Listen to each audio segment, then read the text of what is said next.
Proverbs 19. Better is the poor who walks in his integrity, being blameless and upright, than one who is perverse, deceptive in his lips, and is a fool. It is not right to have zeal without knowledge, nor to be in a hurry and sin. The foolishness of man perverts and twists his ways, and his mind is bitter against Yahuwah. Wealth brings many friends, but the poor is separated from the one friend he has. A false witness will not be unpunished, and he who speaks lies will not escape. Many will entreat honor from a liberal man. Every man is a friend to him who gives gifts. All the brothers of the poor shun him. How much more his friends avoid him? When he follows them to speak with them, they are not to be found.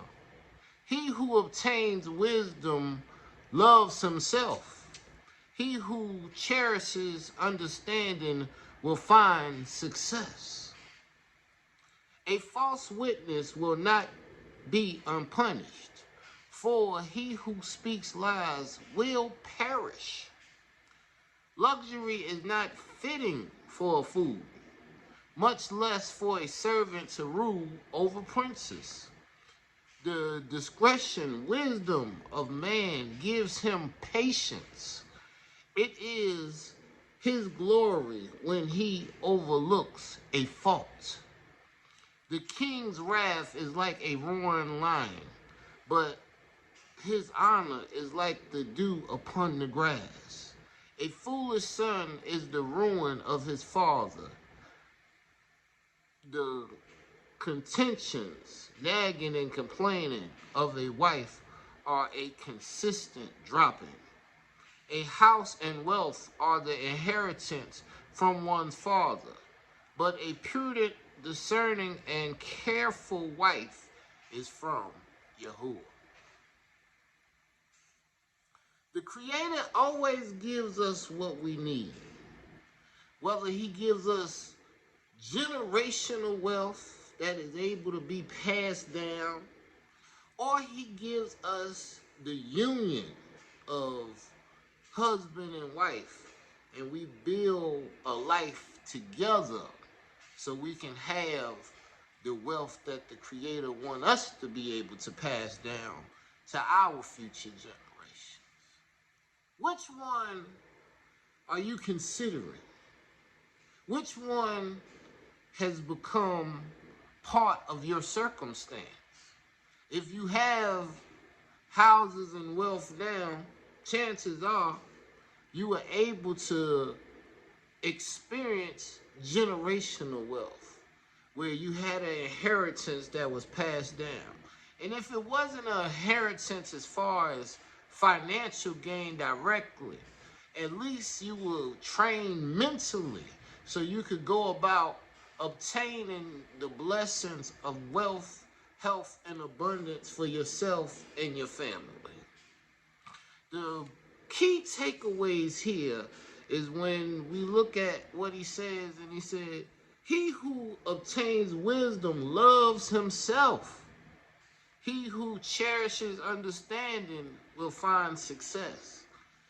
The understanding is that the Creator made it where he favors a married man. So a married man will always have more blessings because his desire is for himself and his family. And the Creator will give him that which he needs to be able to provide for his family as necessary. Just yesterday, we had a need for pull-ups, and I had most of the resources to be able to get the pull-ups, but I did not have them all. But I said, if I go out and make this call and actually do this appointment, I believe I will come back home with the pull-ups. And that was true, because what was due unto me for being the best I could be. The customer was satisfied and made sure I got a tip.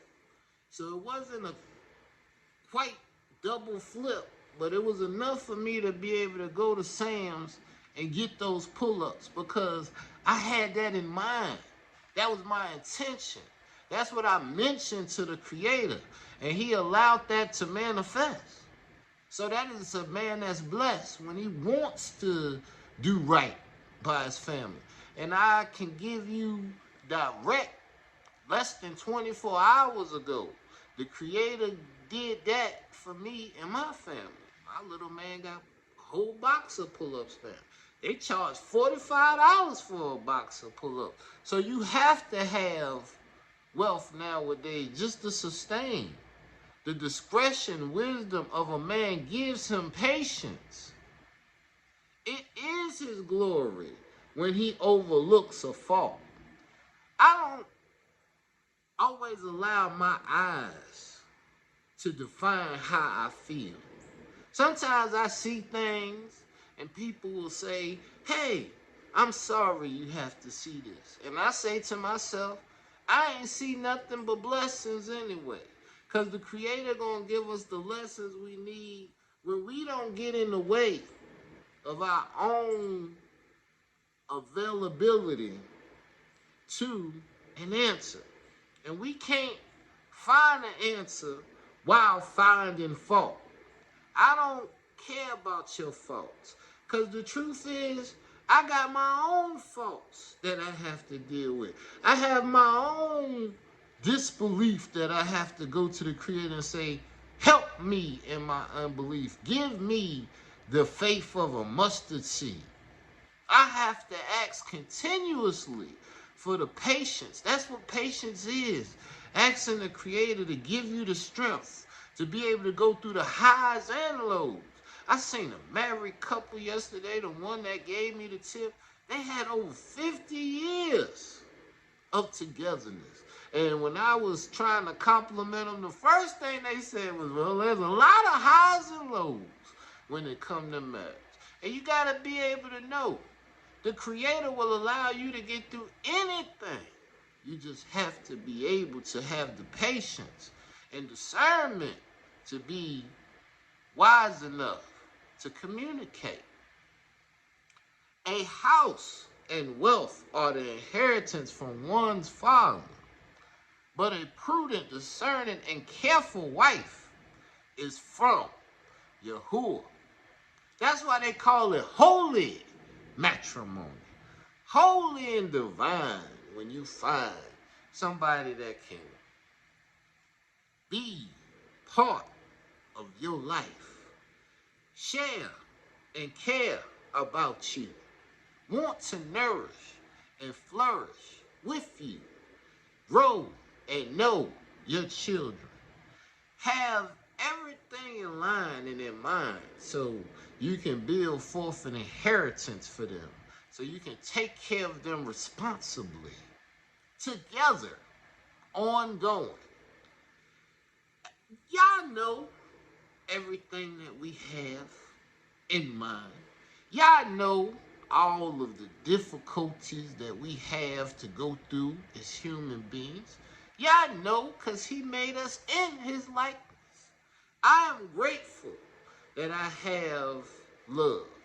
Because love and family is the only thing that I have seen in this life that is worth having ongoing purpose and concern for. Hallelujah.